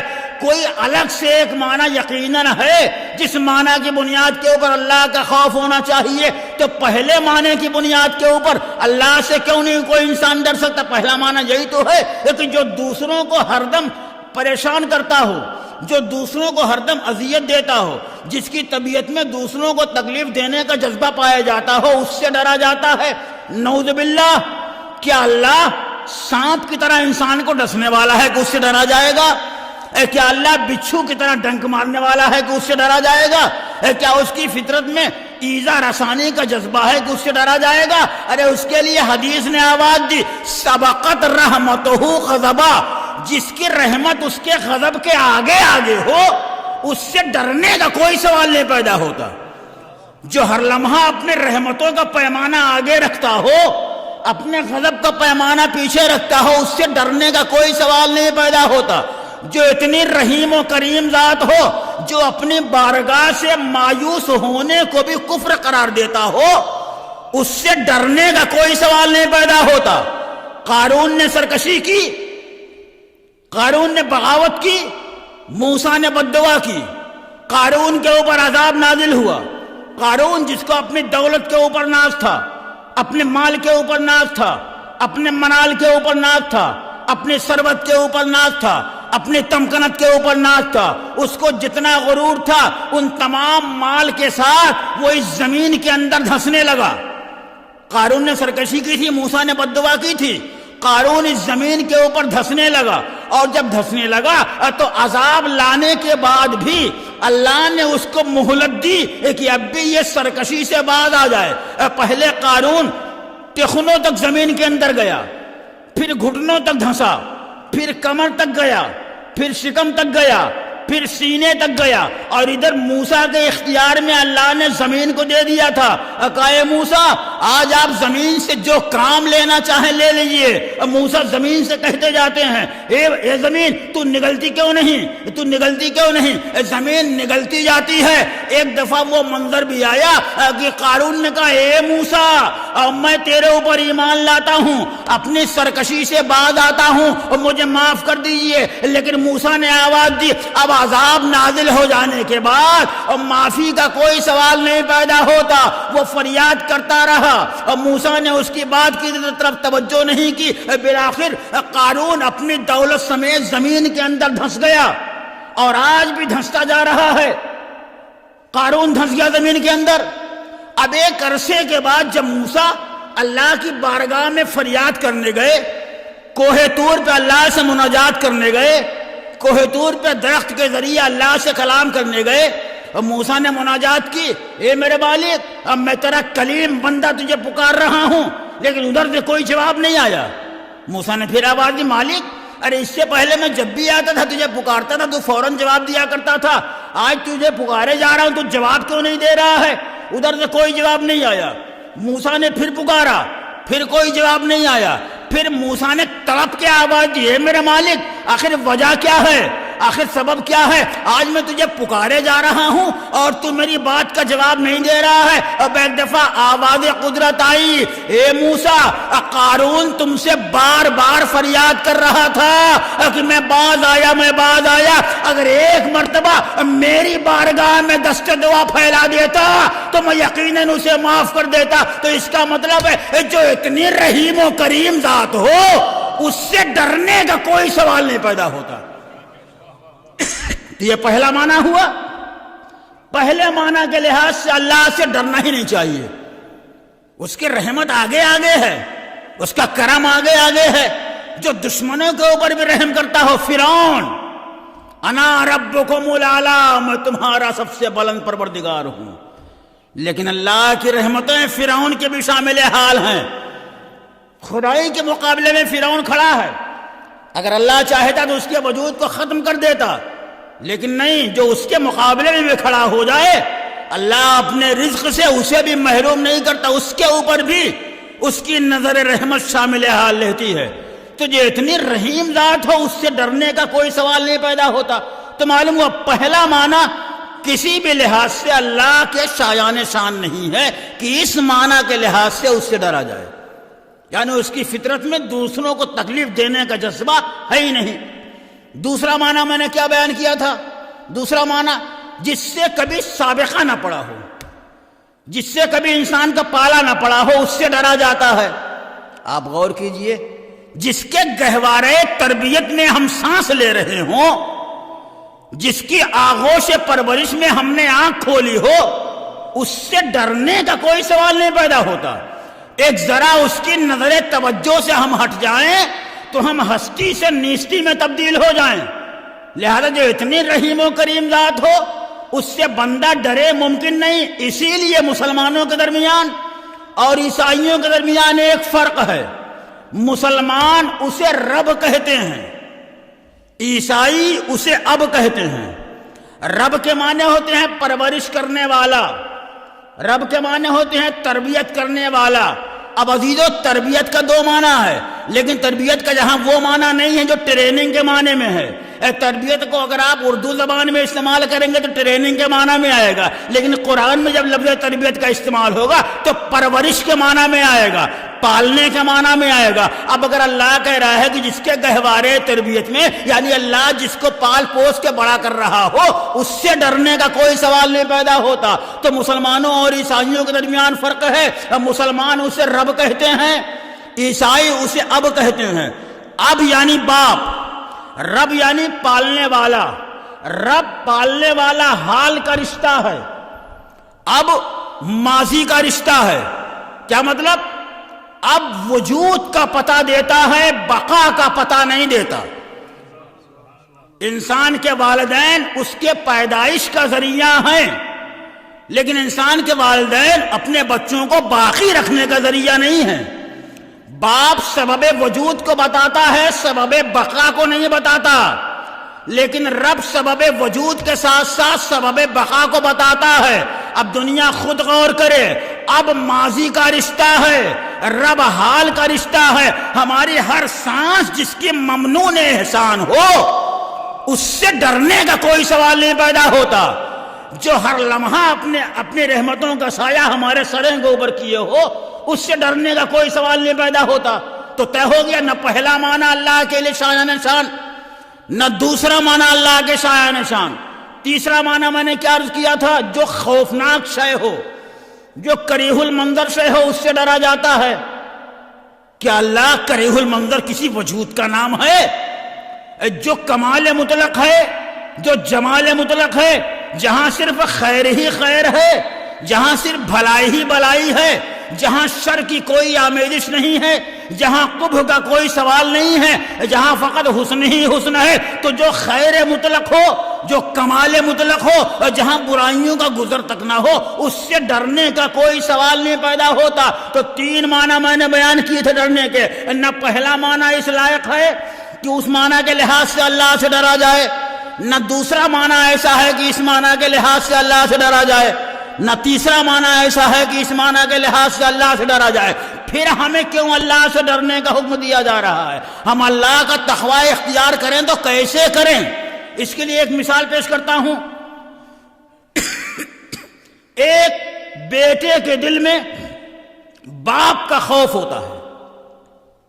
ایک جو نیک بیٹا ہوتا ہے، جو سعادت مند بیٹا ہوتا ہے، اس کے سینے کے اندر اپنے باپ کا خوف ہوتا ہے۔ لیکن مجھے بتائیے، ہر بیٹا جو اپنے باپ سے ڈرتا ہے، یہ پہلے معنی کے اعتبار سے ڈرتا ہے یا دوسرے معنی کے اعتبار سے ڈرتا ہے یا تیسرے معنی کے اعتبار سے ڈرتا ہے؟ کیا نعوذ باللہ باپ اپنے بیٹوں کو ہمیشہ تکلیف دیتا ہے؟ کیا باپ سے کوئی سابقہ نہیں ہے؟ کیا باپ کوئی کریہ المنظر شے کا نام نہیں؟ ایک بیٹا جو اپنے باپ سے ڈرتا ہے، نہ پہلے معنی کے لحاظ سے ڈرتا ہے، نہ دوسرے معنی کے لحاظ سے ڈرتا ہے، نہ تیسرے معنی کے لحاظ سے ڈرتا ہے، پھر بیٹا اپنے باپ سے کس معنی کے لحاظ سے ڈرتا ہے؟ اب عرض کرتا ہوں، ایک بیٹے کے دل میں باپ کا خوف کیوں ہوتا ہے؟ چونکہ بیٹے کے دل میں باپ کی عظمت کا احساس ہوتا ہے۔ اسی باپ کی عظمت کے احساس میں ہر بیٹا اپنے باپ سے ڈرتا ہے۔ اب جس کے دل میں جتنا عظمتوں کا احساس ہوگا، اب وہ اتنا ہی زیادہ اپنے باپ سے ڈرتا جائے گا۔ اب مجھے کہنے دیجئے، ایک نیک بیٹا جس معنی کے لحاظ سے اپنے باپ سے ڈرتا ہے، ایک بندے کو اسی معنی کے لحاظ سے اپنے اللہ سے ڈرنا چاہیے۔ یعنی جس انسان کے دل میں اللہ کی عظمت کا جتنا زیادہ احساس ہوگا، اتنا ہی اس کے دل میں اللہ کا تقویٰ پایا جائے گا۔ لیکن جس کے سینے میں اللہ کی عظمت کا احساس نہیں ہوگا، اس کے دل میں اللہ کا خوف نہیں ہوگا۔ اسی لیے جو بڑے بڑے گناہگار ہیں، جو بڑے بڑے مجرمین ہیں، یہ اللہ سے بالکل نہیں ڈرتے۔ کیوں نہیں ڈرتے؟ اس لیے کہ ان کے سینے میں اللہ کی عظمت کا احساس نہیں ہے۔ لیکن جن کے دامن عصمت کے اوپر گناہوں کا کوئی داغ نہیں ہے، وہ اللہ سے سب سے زیادہ ڈرنے والے تھے۔ کیوں؟ اس لیے کہ ان کے سینوں میں اللہ کی عظمتوں کا احساس سب سے زیادہ تھا۔ یہ اہل بیت ہیں جن کے سینے میں اللہ کی عظمت کا احساس بہت زیادہ ہے۔ اسی احساس عظمت کے نتیجے میں یہ اللہ سے سب سے زیادہ ڈرنے والے ہیں۔ لہذا ہر انسان کو جتنا اللہ کی عظمت کا احساس ہوگا، اسی احساس عظمت کے نتیجے میں انسان کے دل میں اللہ کا خوف پایا جائے گا۔ عزیز و امام حسن جب مصلی کے اوپر آتے تھے، وضو کرتے تھے، تو آپ کے رونگٹے کھڑے ہو جاتے تھے، آپ کے شانے لرزنے لگتے تھے، اور باب مسجد پہ پہنچ کے آواز دیتے تھے، الہی بے باب کا، اے میرے مالک، تیرا گنہگار بندہ تیرے دروازے کے اوپر آیا ہے، تو اپنے عفو و کرم سے اس کے گناہوں کو بخش دے۔ حضرت علی کے بارے میں ملتا ہے، آپ کے دل میں اللہ کا خوف اتنا تھا کہ مرغ بسمل کی طرح تڑپتے تھے۔ میرا آپ سے سوال ہے، کیا یہ طریقہ مصنوعی تھا؟ یہ جو کیفیتیں انہوں نے اختیار کی تھی، کیا یہ ہمارے دکھانے کے لیے تھی؟ دنیا کہتی ہے ایک انہوں نے اللہ کی بارگاہ میں ان کے شانے لرزنے لگتے تھے، یہ مرغ بسمل کی طرح تڑپتے تھے۔ دنیا کہتی ہے ایک یہ کائنات کو دکھانے کے لیے کرتے تھے کہ اگر تم اللہ کی بارگاہ میں جاؤ تو اسی طرح کرو۔ نہیں عزیزو، یہ واقعی کیفیتیں ان کے وجود کے اوپر طاری ہوتی تھی۔ جب بھی یہ وضو کرتے تھے شانے کپ کپانے لگتے تھے، جب بھی یہ مسجد میں جاتے تھے یہ مرغ بسمل کی طرح تڑپتے تھے۔ ابو دردہ کی ایک روایت ہے، ابو دردہ نے غالب کل غالب کو سجدے کے عالم میں دیکھا، اور کس عالم میں دیکھا؟ جسم بے حس و حرکت پڑا ہوا ہے، بالکل جسم کے اندر کوئی حرکت نہیں ہے۔ دوڑتا ہوا خانہ علی کے اوپر آواز دی، شہزادی علی دنیا سے رخصت ہو گئے ہیں۔ اب شہزادی نے یہ نہیں پوچھا کب رخصت ہوئے، شہزادی نے سوال کیا، ابو دردہ یہ بتاؤ تم نے علی کو کس عالم میں دیکھا ہے؟ ابو دردہ نے آواز دی، شہزادی ہم نے علی کو دیکھا ہے سجدے کے عالم میں، جسم بے حس و حرکت پڑا ہوا ہے۔ کہا ابو دردہ غم نہ کر، اکثر نماز کے عالم میں علی کی یہی کیفیت ہو جایا کرتی تھی۔ یہ اللہ کی بارگاہ میں ایسے ڈرتے تھے۔ شہزادی کائنات کا جب وقت آخر آیا ہے تو آپ نے ایک بوتل امیر المومنین کے حوالے کیا ہے اور آواز دی ہے، اے میرے سرتاج، اس بوتل کو محفوظ رکھیے اور میرے ساتھ میرے لحد میں دفن کر دیجیے۔ علی کو علم امامت سے معلوم تھا کہ اس بوتل میں کیا ہے، لیکن اگر علی سوال نہ کرتے تو اس بوتل کی حقیقت ہم تک کیسے پہنچتی؟ لہذا علی نے پوچھا، شہزادی یہ بتاؤ اس بوتل میں کیا ہے؟ کہا، اے میرے سرتاج، میں نے اپنے بابا سے سنا ہے قیامت کے جنت میں ایک ایسی منزل ہوگی جس میں صرف وہی لوگ جائیں گے جنہوں نے اللہ کے خوف میں آنسو بہائے ہیں۔ اے میرے سرتاج، اس بوتل میں نے اپنے ان آنسوؤں کو جمع کیا ہے جو خوف الہی میں نے بہائے ہیں۔ اس کا مطلب ہے ان کا یہ کوئی عمل ہمارے دکھانے کے لیے نہیں ہوتا تھا، اور بلکہ حقیقت کے اعتبار سے یہ کیفیتیں ان کے وجود کے اوپر طاری ہوتی تھی، چونکہ ان کے سینوں کے اندر اللہ کی عظمت کا سب سے زیادہ احساس تھا۔ ان کے پاس جو تطہیر کا سرمایہ تھا، ان تمام سرمایوں کے ساتھ یہ اللہ سے سب سے زیادہ ڈرنے والے تھے، چونکہ انہی کو اللہ کی عظمتوں کا احساس سب سے زیادہ تھا۔ ہے کائنات میں کوئی انسان جس کے سینے میں اللہ کی عظمت کا احساس ان سے زیادہ پایا جاتا ہو؟ آپ تلاش کیجئے، کائنات میں کوئی انسان نظر نہیں آئے گا۔ لیکن ہاں، علی کے بعد جب حسن کا دور آتا ہے تو حسن نے اپنے اعمال و کردار کے ذریعے کربلا کے جہاد کا ایک نقشہ پیش کیا۔ یہ حسن صلح نہیں کر رہے ہیں، بلکہ کربلا کا واقعہ، اس کی ترتیب صلح سے دے رہے ہیں۔ جب تک یہ دین اسلام حسن کی منزل پہ تھا، صلح کے ذریعے دین اسلام محفوظ رہا، لیکن جب کربلا پہنچتا ہے یہ دین اسلام، تو اس دین کو شہادتوں کی ضرورت ہے۔ ایک شہادت کی ضرورت نہیں، 72 شہادتوں کی ضرورت ہے، اور حسین عظیم عظیم مجاہدین اپنے ساتھ لے کے آئے ہیں۔ میں نے پرسوں عرض کیا تھا کہ جو جنگ کربلا میں نہ آ سکے، انہوں نے اپنا نمائندہ میدان کربلا میں بھیجا۔ حسن کو اپنے علم سے معلوم تھا میں کربلا کے وقت موجود نہ رہوں گا، لہذا اپنے فرزند قاسم کو حسین کے حوالے کر دیا اور آواز دی، یہ میرا بیٹا قاسم ہے، یہ کربلا میں آپ کے اوپر میری طرف سے قربان ہو جائے گا۔ ہاں، عزیز و قاسم ہے جو ہر لمحہ چچا کے وجود کے اوپر اپنی جان قربان کرتے ہیں۔ لیکن آپ کو معلوم ہے قاسم کو عمر کیا تھی؟ 13 برس۔ 13 برس کی عمر تھی جناب قاسم کی، لیکن روایتوں میں ملتا ہے کمسنی کے آثار جناب قاسم کے جسم سے اتنے نمایاں تھے کہ جب یہ قافلہ 28 رجب کو مدینے سے چلا ہے تو جناب قاسم کو الگ سے کوئی سواری نہیں دی گئی تھی، بیویوں کے ساتھ محل میں جناب قاسم کو بھی بٹھا دیا گیا تھا، اتنا کمسنی کے آثار نمایاں تھے۔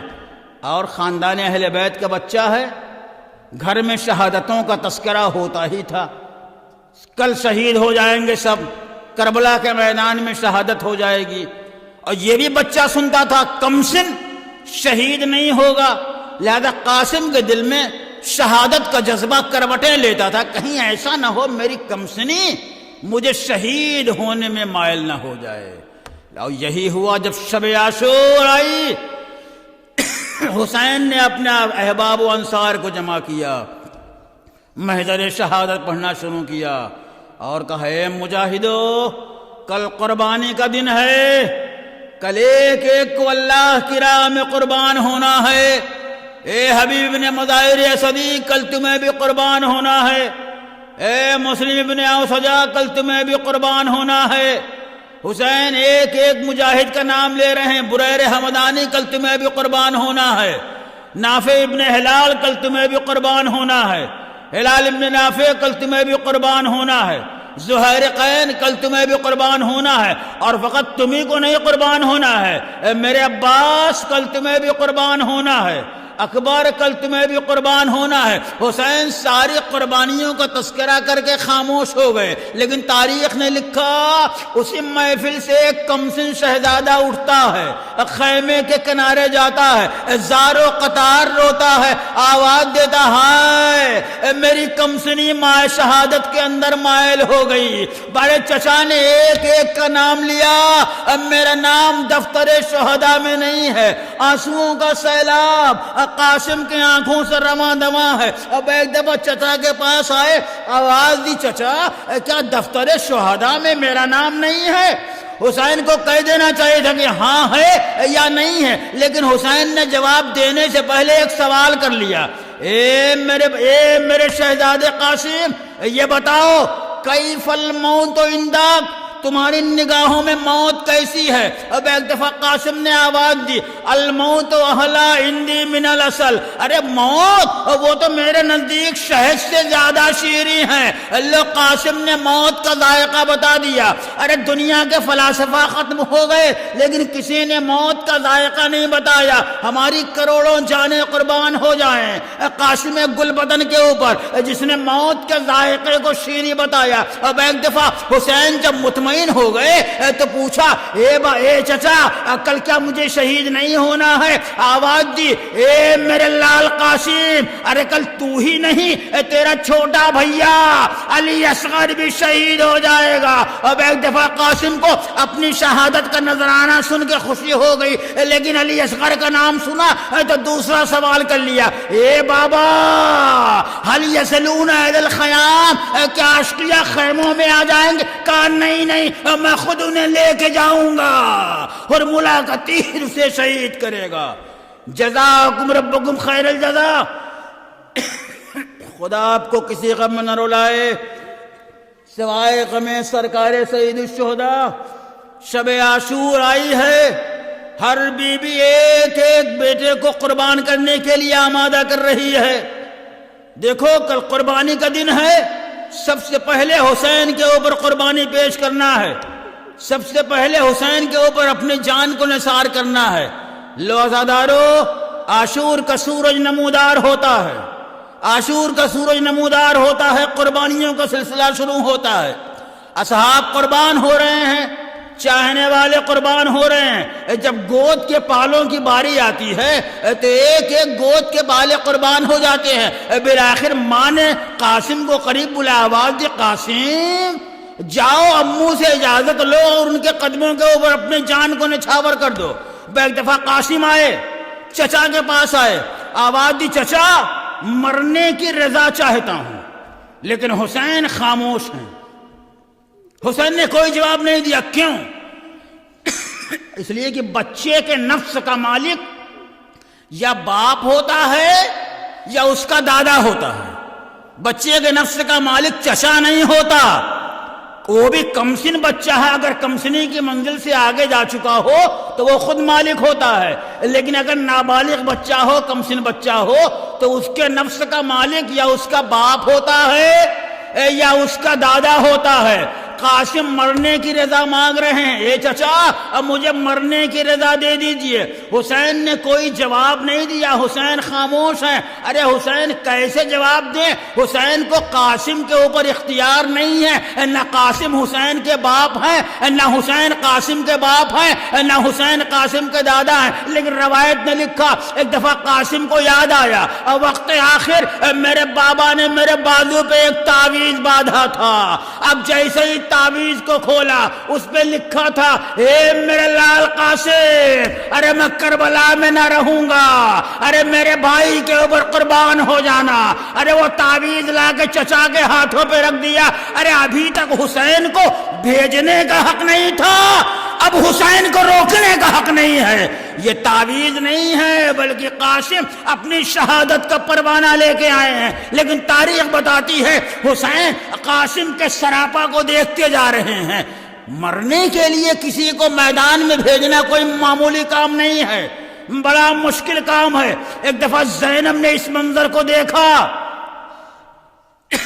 قاسم اجازت مانگ رہے، اجازت نہیں مل رہی ہے، لیکن قاسم نے اجازت لینے کا نیا طریقہ نکالا. آگے آئے، چچا کی پیشانی کا بوسہ لیا، ہاتھوں کا بوسہ لیا، چچا کے قدموں کے اوپر اپنی پیشانی رکھ دی، آواز دی، چچا اب یہ سب اس وقت تک نہ اٹھے گا جب تک آپ مجھے مرنے کی رضا نہ دیں گے. اور ادھر سے زینب نے اس منظر کو دیکھا، اور کیا دیکھا؟ چچا بھتیجے آپس میں اتنا لپٹ کے روئے کہ ادھر چچا بھی غش کے عالم میں ہے، ادھر بھتیجا بھی غش کے عالم میں ہے. عزادارو، اگر کوئی انسان غش میں آ جاتا ہے تو اس کے اوپر پانی کا چھڑکاؤ ہوتا ہے. ارے زینب کیسے اپنے بھائی کو ہوش میں لائے، زینب کیسے قاسم کو ہوش میں لائے، جس کے 6 مہینے کے بچے کے لیے ایک قطرے آب نہ ہو، وہ کیسے چچا بھتیجے کو ہوش میں لائے. بالآخر زینب نے آنسوؤں کا چھڑکاؤ کیا. ارے چچا بھتیجے نے غش سے آنکھیں کھولی، کہا بھیا اب قاسم کو جانے دو. لو 2-3 فقرے. حسین نے قاسم کو بننے کی رضا دی، لیکن رضا دینے کے بعد قاسم کو آراستہ کیا، قاسم کو سجایا، قاسم کو بڑے ہی عزت و احتشام کے ساتھ گھوڑے کے اوپر بٹھایا. لیکن روایت بتاتی ہے جب حسین نے قاسم کے سر کے اوپر امامہ باندھا ہے تو امامے کا دونوں سرا قاسم کے سینے پہ لٹکا دیا ہے. آج ہمارے یہاں دستور ہے جب کوئی انتقال کرتا ہے اور اسے کفن دیتے ہیں تو اس کے لیے امامہ دینا مستحب ہے اور اس کے دونوں سرے سینے پہ لٹکا دیتے ہیں. حسین نے قاسم کے سر پہ امامہ رکھا اور اس کے دونوں سرے سینے پہ لٹکا دیے. آواز دی، اے میرے لال قاسم، ارے میں تجھے کفن تو نہ دے پاؤں گا، میں تجھے زندگی میں آراستہ کر لوں. جزاکم ربکم خیر الجزا. ایک دفعہ قاسم چلے، پھر حسین نے روکا. آواز دی، قاسم ارے ذرا ایک لمحے کے لیے ٹھہر جائیے. قاسم ایک لمحے کے لیے ٹھہر جاتے ہیں. حسین آگے بڑھتے ہیں. آگے بڑھنے کے بعد قاسم کا پیرہن جگہ جگہ سے چاک کر دیتے ہیں، جگہ جگہ سے ٹکڑے ٹکڑے کر دیتے ہیں. کہا چچا آپ نے گریبان کیوں میرا چاک کر دیا؟ کہے بیٹا تجھے نہیں معلوم، ارے یہ یتیموں کی نشانی ہے، شاید تیری یتیمی کے اوپر کسی کو رحم آ جائے، کسی کو ترس آ جائے. لو عزادارو، قاسم میدان میں آئے، جہاد شروع ہوا. ارزق کے چاروں بیٹے آئے، چاروں کو قاسم نے تہ تیگ کر دیا. آخر میں ارزق بھی آیا، ارزق کو بھی فنار کر دیا. لیکن 3 روز کا پیاسا تھا، کب تک لڑتا؟ بالآخر چاروں طرف سے حملے. جب زخموں سے چور ہو کر قاسم فرش زمین پہ، فرش مقتل پہ آنے لگے تو آواز دی، چچا میری امداد کو آئی. قاسم کی آواز حسین کے کانوں سے ٹکرائی. حسین میدان کی طرف چلے، لیکن عزیزو اب تک ہر شہید بلاتا تھا، حسین میدان میں جاتے تھے، لیکن جتنی تیزی سے قاسم کے لیے حسین بڑھے ہیں اتنی تیزی سے کسی کے لیے نہیں بڑھے ہیں. ارے حسین نے دیکھ لیا تھا قاتل سرانے بیٹھا ہے، قاسم کا سر قلم کرنا چاہتا ہے، لیکن جب تک حسین پہنچتے ادھر کے گھوڑے ادھر کے گھوڑے ادھر، بیچ میں قاسم کا لاشا. ارے جب قاسم کے سینے پہ کوئی ٹاپ پڑتی تھی قاسم آواز دیتے تھے، اے چچا مجھے بچا لیجئے. حسین پہنچے، آواز دیے، میرے لال حسین کو معاف کرنا، حسین تجھے ظالموں سے نہ بچا سکا. انا للہ وَإِنَّا إِلَيْهِ رَاجِعُونَ. رضم بقضاء.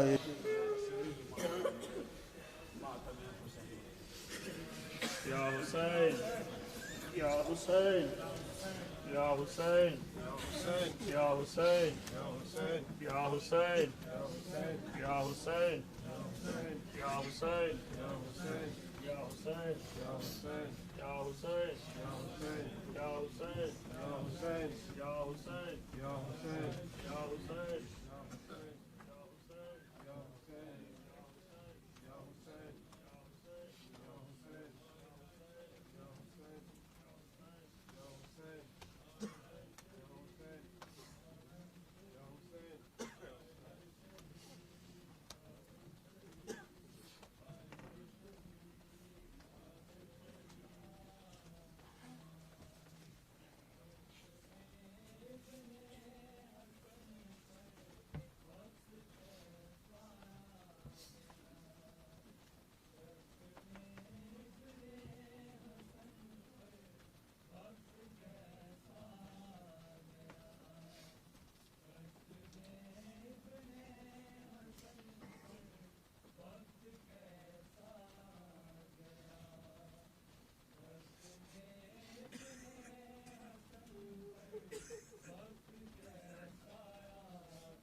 جنازہ گیا دشت میں ابن حسن پر وقت کیسا گیا دشت میں ابن حسن پر وقت کیسا گیا دشت میں ابن حسن پر وقت کیسا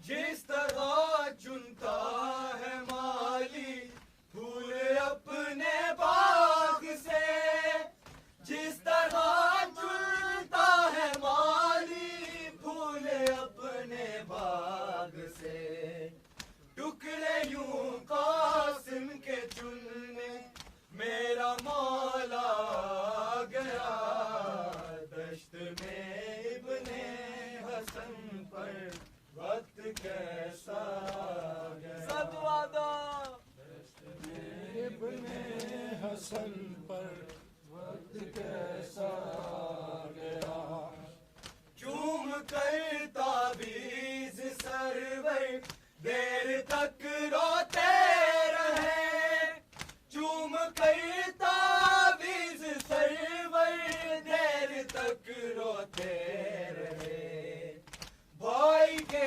لفظوں میں جانے یاد کیا کیا گیا دشت میں ابن حسن پر وقت کیسا گیا دشت میں ابن حسن پر وقت کیسا گیا دشت میں ابن حسن پر وقت کیسا گیا لاش کو ترتیب جب دینے لگا زہرا کا لال لاش کو ترتیب جب دینے لگا زہرا کا لال بارہا مولا کی آنکھوں میں اندھیرا گیا دشت میں ابن حسن پر وقت کیسا گیا دشت میں ابن حسن پر وقت کیسا